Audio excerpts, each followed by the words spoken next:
Aqui está o review que faltava. Todos os irmãos que trabalham com aconselhamento, né, que tem como especialidade, porque na teologia você tem isso também, entendeu? Alguns são especializados em pregação expositiva, outros são especializados em outras áreas. Então, o que acontece? Nós temos os irmãos que são especializados em aconselhamento. Sabe, assim como missões, há uma confusão muito grande no aconselhamento bíblico, porque confundem aconselhamento bíblico com o quê? Com trabalho social. Assim como fazem com missão. Tem gente que cria uma ONG de assistência social e fala que isso é missão. Mas missão pode, assim como o aconselhamento, você pode ajudar. Por exemplo, uma família que está numa situação delicada e a igreja pode colaborar com uma cesta básica. Por que não? Você vai fazer um trabalho missionário em um determinado local? Ué, qual o problema de você ajudar aquela comunidade se for uma comunidade humilde? Nenhuma. O problema é que é voltado como razão principal do trabalho, o trabalho social. E o material que a gente vai trabalhar hoje, o material que eu quero mostrar para vocês, é um material magnífico da Sociedade Bíblica do Brasil. Nós não tínhamos ela aqui na Biblioteca do Nascido, mas eu já havia tido contato com ela em diversas ocasiões. É um material muito bom para quem trabalha a parte de aconselhamento, tá? Ela te dá um escopo muito grande na parte psicológica do aconselhamento, apoiado pela palavra de Deus, ou seja, o lado psicológico bom da teologia. Nós temos, por exemplo, psicologia pastoral no curso do Nascido de Novo, que é uma matéria que é dada junto com a parte de aconselhamento. Inclusive, o nosso professor de aconselhamento bíblico no curso de teologia, na nossa formação completa em teologia, é um psiquiatra, um psicoterapeuta, entendeu? É uma pessoa que trabalha com a parte psicológica.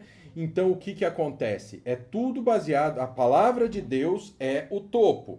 E aí, abaixo da palavra de Deus, você vem a ciência para ajudar, tá? E esse material aqui é um material magnífico. Então, você usa algumas publicações que nós temos aqui, por exemplo, A Depressão de Spurgeon é um livro magnífico sobre a questão da depressão, já recomendo para vocês. Você tem também o livro O Fim da Ansiedade, que é um livro magnífico que trata, que embora seja do Max Lucado, ele trata muito a questão do mal do século agora, que é a ansiedade. É magnífico. E essa Bíblia aqui, ela vai te pôr o pé no chão para que você, como pastor, você como cristão que atua na parte de aconselhamento, possa trabalhar em um terreno seguro na área, tá? Para você não avançar aquilo que é a tua obrigação, que é o quê? É o aconselhamento bíblico, o aconselhamento na palavra de Deus. Levar Jesus para quem precisa de um aconselhamento é trazer o refrigério na palavra de Deus e não se transformar num psicólogo sem licença. Como a gente vê aí muito pastor fazendo hoje, que é uma coisa extremamente perigosa e a gente vê que causa danos à pessoa que precisa de ajuda. Então a Bíblia de Estudo Conselheira, que é o material que a gente vai ver hoje, é um material magnífico para o conselheiro, para aquele que vai aconselhar e cuidar das pessoas que estão em situação delicada, em situação de vulnerabilidade, tá bom? E nós temos, repetindo, nós temos psicologia pastoral, nós temos aconselhamento bíblico, aconselhamento de casais, tudo isso dentro da matéria de teologia pastoral. Isso mesmo, porque o pastor ele precisa ter essas matérias para cuidar do rebanho, tá bom? Isso nós temos na formação completa em teologia, ó. Tá aqui, ó, no QR Code que está na tela e também aqui na descrição você tem o link para estudar com a gente. Então, Bíblia de Estudo Conselheira, Acolhimento, Reflexão e Graça, Sociedade Bíblica do Brasil. Ela traz o texto da Nova Almeida atualizada já. A gente sabe que é política da Sociedade Bíblica do Brasil trazer a NAA. Vocês sabem que eu não era muito fã da NAA, até sair as primeiras correções e até comparar com NVI e NVT, ela dá um show nessas duas versões, ainda mais com essa versão nova da NVI, que em breve nós vamos ter vídeo aqui para mostrar todos os problemas dessa tradução e por que a nova NVI, ela é uma tradução que ela precisa de um estreito, quem usa a NVI precisa de um estreito monitoramento de pastores para não cair para não cair em erro, para não entender errado o que está escrito, porque tem muita coisa ali fora do eixo. Mas nós vamos ver isso num vídeo futuro. Olha aqui, encadernação simples da SBB, mas é uma encadernação que vocês sabem. A SBB ela tem uma qualidade muito grande em termos de encadernação. Folha da dedicatória para né? Bíblia de Estudo Conselheiro, Acolhimento, Reflexão e Graça, que impressão verde. Tá? Então você vai ter uma impressão bicolor. A Sociedade do Brasil está fazendo isso nas suas Bíblias. Desde a Genebra, segunda edição, a gente já via em duas cores um trabalho muito bem feito. Apresentação, Bíblia de Estudo Conselheira, nós vamos passar um tempinho aqui. Ó. Ao longo de 14 anos, um grupo de psicólogos e psiquiatras cristãos se dedicou a utilizar seus olhos e ouvidos treinados no contato diário com seus pacientes para ler e comentar o texto da Bíblia. Esse grupo, acreditamos que Deus poderia utilizar suas percepções dos elementos terapêuticos presentes nas Escrituras, bem como a identificação de tendências adoecedoras na vida humana, para promover saúde e salvação através do maravilhoso amor de Deus. Tá vendo aqui, ó, aqui que ele destaca? Saúde e salvação. Porque qual é o objetivo do Evangelho? Trazer salvação. Saúde é uma outra questão que nós, por misericórdia, nós nos preocupamos com o nosso irmão. Então, por isso, a gente vai utilizar a Bíblia para ajudá-lo. Agora, o que deve ser pregado é salvação. O Evangelho é a liberdade em Cristo. Amém? Através do maravilhoso amor de Deus. Assim nasceu esse projeto. Este é, sem dúvida, o maior remédio para nossos males, abrindo espaço para acolhimento, reflexão e graça. Recebemos nessa tarefa o apoio da Sociedade Bíblica do Brasil e do Corpo de Psicólogos e Psiquiatras Cristãos. Para que você tenha melhor proveito do conteúdo da Bíblia Conselheira, indicamos 2 caminhos complementares entre si: os quadros explicativos e os comentários aos textos bíblicos. Os estudos, que nós vamos ler alguns, né, os quadros explicativos e os comentários aos textos bíblicos. Por que eles não colocam já o nome de nota de estudo, né? É um tal de querer dar nome chique para aquilo que a gente cansou de saber o que é, né? Os quadros explicativos se referem a situações ou assuntos do texto bíblico que receberam um desenvolvimento maior inclusive, do que o relatado no capítulo bíblico a quem eles remetem. Por exemplo, depressão, no Salmo 42, a Velha Aliança e Nova Aliança em Jó 1. Assim, para começar, sugerimos que você consulte o índice de quadros explicativos e escolha algum que mais lhe interessar. Pense nisso como um tratamento específico para alguém de necessidade mais urgente. Leia também o texto bíblico próximo, comentado no rodapé. Tá bom? Então ela tem 2 pilares: notas de estudo e os quadros de estudo. Então vocês estão vendo aqui que é uma publicação que visa o quê? O apoio, ajudar no tratamento. Índice geral, apresentação, índice dos quadros em ordem canônica, ou seja, o primeiro índice dos quadros está em ordem alfabética.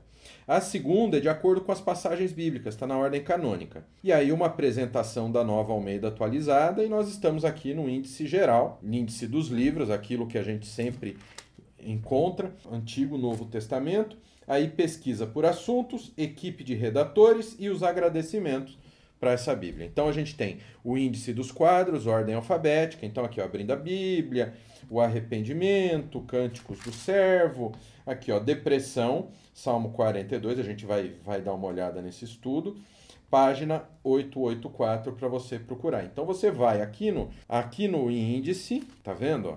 E o interessante aqui, ó, divisão das tribos, você vai ver aonde? No mapa, na página 427. Então ela tem alguns mapas dentro dela, em ordem alfabética ainda, e aqui índice dos quadros em ordem canônica, que vai, ó, Gênesis 1, Gênesis 2, é aqui que manda, não pelo número de páginas, tá? Não em ordem alfabética. Apresentação da NAA, aí vem o Antigo Testamento, a gente já começa com o mapa do relevo da Palestina, tá? Aqui impressão em uma cor, né? Muito, muito interessante, né? Mas é uma introdução ao livro bem básica, porque não é essa a função dessa Bíblia. Alguns amigos falaram, eu não gosto dessa Bíblia porque as introduções são curtas, não são boas. Gente, eu sempre dou esse toque aqui. É a chave certa para o parafuso certo que você vai apertar ou soltar. Você não vai querer soltar um parafuso Allen com uma chave de fenda que vai estragar tanto a ferramenta quanto o parafuso e o malacafento vai continuar lá preso na peça. Então, é a mesma coisa aqui. Aqui é para você ter uma ideia do livro de Gênesis, tá? Ele não é profundo, como, por exemplo, a Bíblia de Estudo de Genebra. Aqui nós já vemos em Gênesis 1 um exemplo de quadro, abrindo a Bíblia, que é um pequeno estudo falando o que é a Bíblia. Aí a gente tem a criação do universo, né, o texto bíblico em 2 colunas, e notas de estudo em verde em 2 colunas também, com aqui os pontos que ela está comentando no versículo em negrito.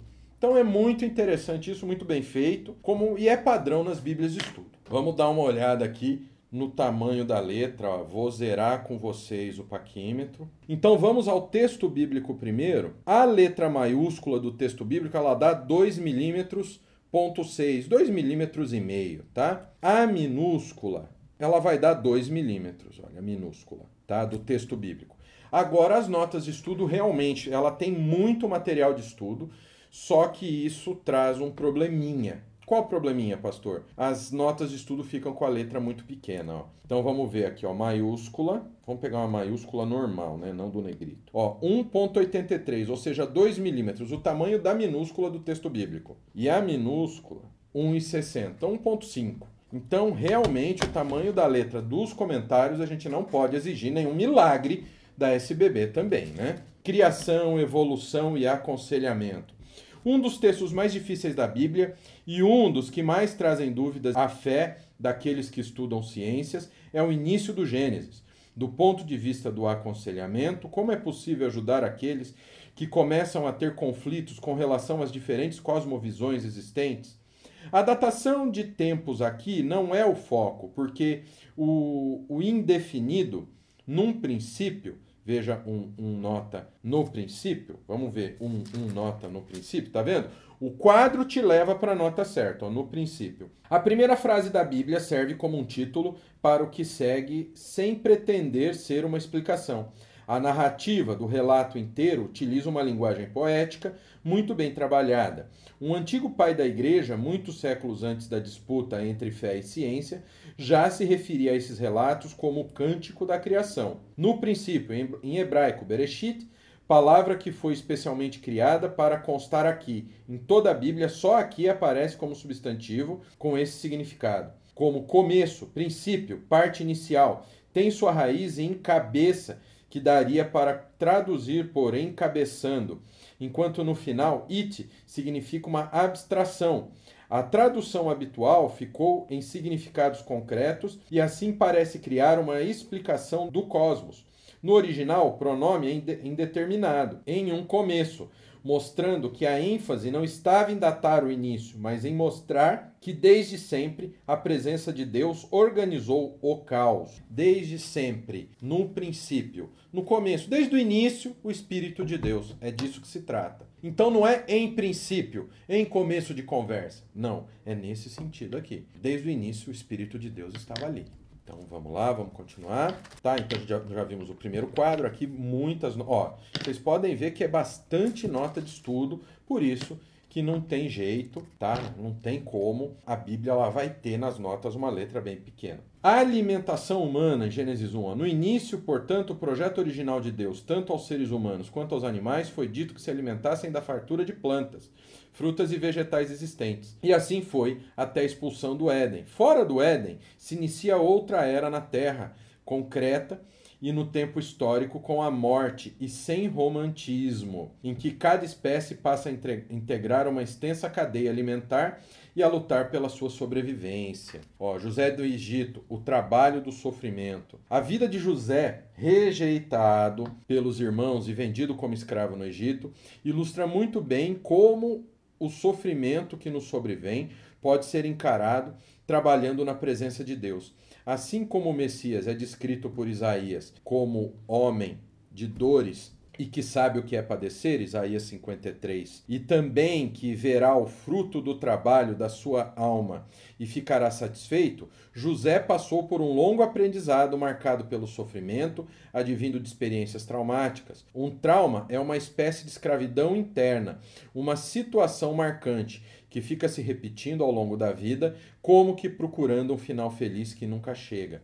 o início da vida de José foi privilegiado, aqui ele vai discorrer da vida de José, mas no sentido, ó o tamanho do estudo, pessoal, ó, são 2 páginas, tá? Então são estudos muito grandes. A loucura da mulher de Jó.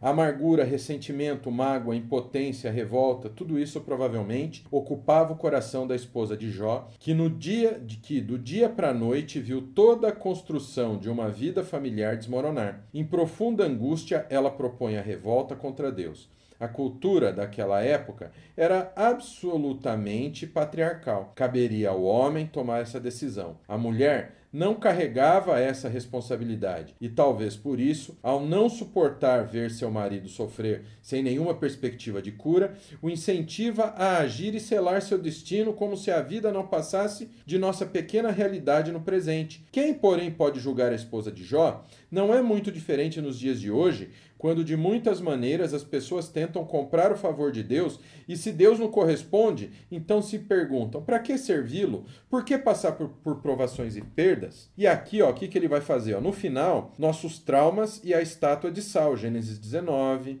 página 47. Deus falando por meio de circunstâncias, Gênesis 30, página 68. Tá vendo? Ele manda para outros estudos. Então você vai viajar pela Bíblia com esses materiais. Nossas crises e a imagem de Deus. Esses capítulos em que nem sempre fica claro no texto a identificação de quem está falando, veja a nota para 26, 5:14. Parece apropriado observarmos semelhanças e diferenças quanto à imagem de Deus de cada lado. Na conversa entre Jó e seus amigos, notamos algumas diferenças na percepção e compreensão de Deus e do mundo que os rodeia. Ambos concordam quanto à grandeza de Deus, mas não quanto à sua justiça e sua intervenção nos assuntos humanos. Percebemos que os amigos de Jó têm um conceito de Deus como sendo um objeto, um ser que pode ser programado e cujas respostas e funções podem ser previstas, inclusive para alcançar desejos e interesses pessoais, pela manipulação de certos elementos. Tá vendo? Ela não passa a mão na cabeça do ser humano. Os 5 livros dos Salmos é a nossa idade. Depressão.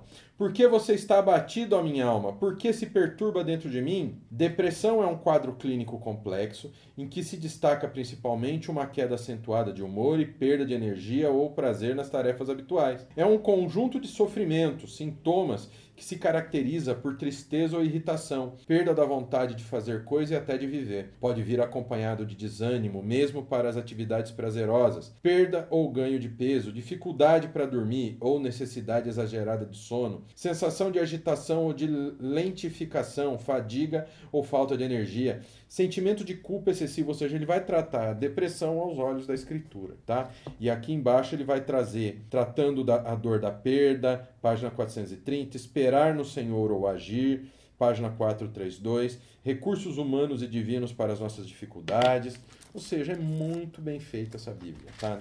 Ela é uma Bíblia voltada para o aconselhamento. Fica claro isso aqui. O que pregam os falsos profetas? O livro de Jeremias revela detalhes da existência dos falsos profetas, que se aproveitavam de determinadas ocasiões para surgirem como se fossem porta-vozes de Deus. Nas cortes reais, eles anunciavam sempre vitórias e triunfos dos soberanos. No contexto de Jeremias, Ananias, filho de Azur, e Semaías, da cidade de Neelão, anunciavam profecias mentirosas, a fim de agradar o povo que estava sob o domínio da Babilônia, colocando Jeremias, o verdadeiro profeta de Deus, em situação difícil. Aqui tem as passagens que ele ficou em situação difícil. A existência de falsos profetas entre o povo de Deus é mais comum do que se imagina. Sempre existiram e existirão para confundir e enganar a muitos. Mas o que isso tem a ver com aconselhamento? Quantas pessoas são enganadas por igreja neopentecostal, por fogueira santa de Israel, por menorá, por carnezinho de milagre, por pastor de Pix e pastora de Pix? Essas pessoas podem se revoltar com a palavra de Deus e até mesmo querer cair da fé. E aí? Nós, que somos cristãos verdadeiros, que não somos apóstatas, nós temos a obrigação de receber essas pessoas e mostrar para elas que não é Jesus que as enganou. Consequências psicossociais da vida em outro país. Até isso. Espírito em ação. Salvação no sofrimento, o responsável. Salvação no sofrimento, o coração. Canto e lamento, que a gente já entra em Marcos. Milagres de Jesus e os falsos milagreiros. A parábola do semeador e as outras parábolas. Jesus cura a mulher, de menina a adulta. Tá, olha, estudos bem detalhados. Ó. Marcos 6, verso 2. De onde lhe vem tudo isso? Os vizinhos da família de Jesus estranharam o destaque que Jesus tinha e ficaram incomodados com isso. Eles conheciam e nos contam o nome dos irmãos de Jesus, do seu pai legal, José, e da sua mãe. Ficamos sabendo que Jesus cresceu como alguém comum, discreto, ocupado em seu trabalho, com madeiras. Esse episódio mostra a dificuldade comum de reconhecermos o valor das pessoas, como a inveja pode causar hostilidades e afastar o bem. Pensemos em como poderia ter sido melhor para todos eles se tivessem acolhido Jesus, diferenciando doenças de possessão demoníaca, né? Porque tudo é possessão demoníaca, sabe? É uma irresponsabilidade hoje em dia que beira a loucura. Família na família de Deus, Romanos, né? Que a gente já está em Romanos. Complexos e autoimagem. Erros na avaliação de experiências de fé. Aí, vindo aqui no final, a gente tem a pesquisa por assuntos, que eu falei, a equipe de redatores, tá? Tanto os brasileiros quanto de fora, os agradecimentos, e aqui a gente termina a Bíblia de Estudo Conselheira. Se eu recomendo, se você trabalha com aconselhamento, essa Bíblia aqui vai ser muito importante no teu ministério, vai te ajudar demais, tá bom? Então é isso. Espero que vocês tenham gostado do review. Que o Pai, o Filho e o Espírito Santo de Deus abençoe a vida de vocês. E olha só, você quer comprar essa Bíblia com um preço especial? Temos o nosso grupo de indicações. Tá? Usa o QR Code aqui da tela ou o link do nosso Linktree aqui embaixo, que o link para os nossos grupos de indicação, nosso grupo literário está lá. E lá a gente manda sempre oferta dessa Bíblia por umbrezinha, preço baixo, com garantia de entrega. Tá bom? Deus abençoe. Até a próxima.